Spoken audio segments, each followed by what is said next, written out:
Walang pinoprotektahan, walang kasinungalingan, serbisyong totoo lang. Oras na ng totoong drama at makapigil hininga aksyon. Tunghayan ang mga nadokumento naming pagpapamalas ng kabayanihan at walang takot na pagtupad sa tungkulin. Hatid namin ay mga kaalamang maaaring makapagligtas sa inyong buhay sakaling kayo naman ang malagay sa peligro. Magandang gabi, ako naman Arnold Clavio. Ito ang Rescue!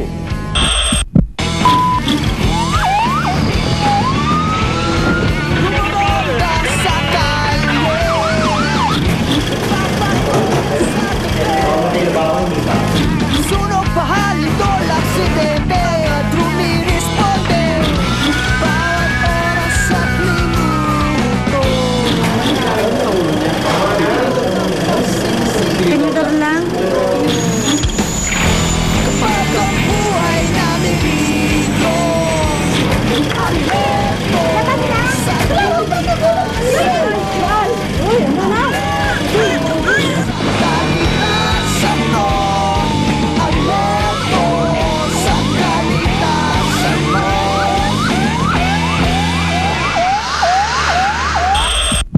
Sa buong Pilipinas, umaabot sa humigit kumulang 171 sanggol ang ipinapanganak kada oras ayon sa Department of Health.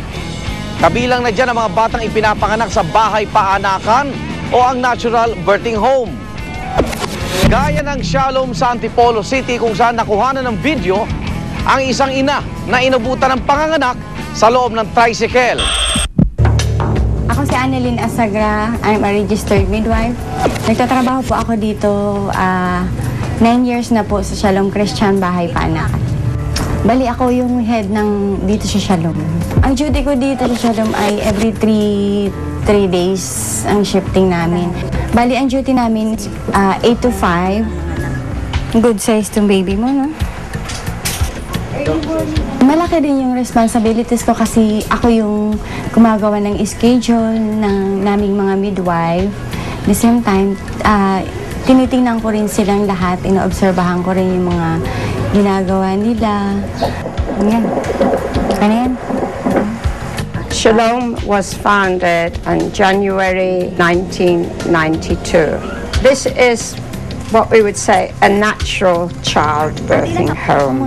Shalom offers good midwifery care to the poor people who cannot afford to go to hospital. You can have 120 babies born to 180 babies born a month.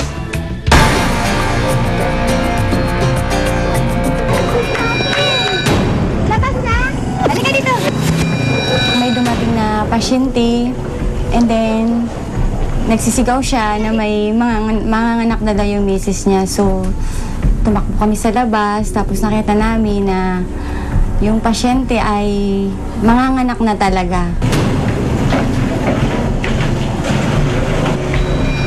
Kasi first time kung may isa kayong ganun na manganganak na, unang-una, nervyos. Pangalawa, paano ako makakapunta dun sa paanakan ng mas mabilis, gamit yung motor ko. So, ginagabitan ko siya ng busina kasi minsan daming sasakyan. Sige, dyan na lang. Relax, relax, relax. Ate, find the instrument!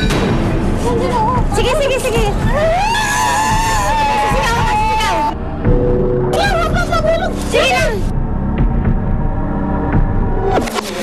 May possibility na si baby ay mamatay dahil masupukit siya doon, lalo't na cord curl yung bata. So, maubusan siya ng oxygen.